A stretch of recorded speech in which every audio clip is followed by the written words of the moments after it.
ఏపీలో ఏం జరుగుతుంది? ఈసీ విస్మయానికి లోనవుతుంది. రాష్ట్ర అధికారుల తీరుపై ఈసీ విస్మయం. అధికార పక్షం అక్రమాలపై కుప్పలు తెప్పలుగా ఫిర్యాదులు. అడిగితే అంతా బాగుంటుందంటున్న కొందరు కలెక్టర్లు, ఎస్పీలు. పొంతనలేని సమాచారంపై ఎస్పీజీ కమాండ్కు అనుమానం. వారి పుట్టుపూర్వోత్తరాలపై కమిషన్ ఆరా. కొందరిపై అంతర్గతంగా విచారణ. వారం తర్వాత వరుసపెట్టి వేటు. ఆంధ్రప్రదేశ్లో అసలేం జరుగుతోంది? పాలకపక్షమైన వైసీపీ అక్రమాలపై ఫిర్యాదులేమో కుప్పలు తెప్పలుగా వస్తున్నాయి. ఏమడిగినా అంతా బాగుందని కొందరు కలెక్టర్లు, ఎస్పీలు అధికారిక నివేదికలు పంపిస్తున్నారు. ఇదేదో తేడాగానే ఉందని కేంద్ర ఎన్నికల కమిషన్ అనుమానిస్తుంది.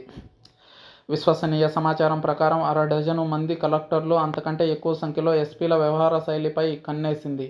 ముఖ్యమంత్రి జగన్ తన పార్టీ అభ్యర్థుల ఎంపికకు ముందే ఇక్కడ ఏ అధికారి ఉండాలో నిర్ణయించుకున్నారు. ఆ ప్రకారమే జిల్లాల్లో తన మనుషులు అనుకున్న వారిని, చెప్పినట్లు నడుచుకునే వారిని కలెక్టర్లు, ఎస్పీలుగా మోహరింపజేశారు.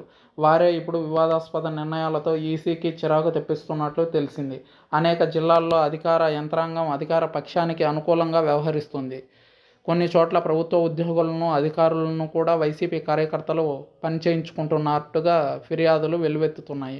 అటు ప్రతిపక్షాల ద్వారా, ఇటు మీడియా ద్వారానే కాకుండా తన సొంత మార్గాల ద్వారా కూడా కమిషన్ ఎప్పటికప్పుడు నివేదికలు తెప్పించుకుంటోంది.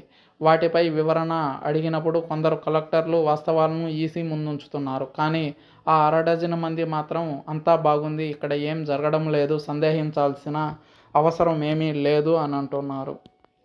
త్వరలోనే వారిపై వేటు పడే అవకాశం ఉందని ఈసీ సమాచారం.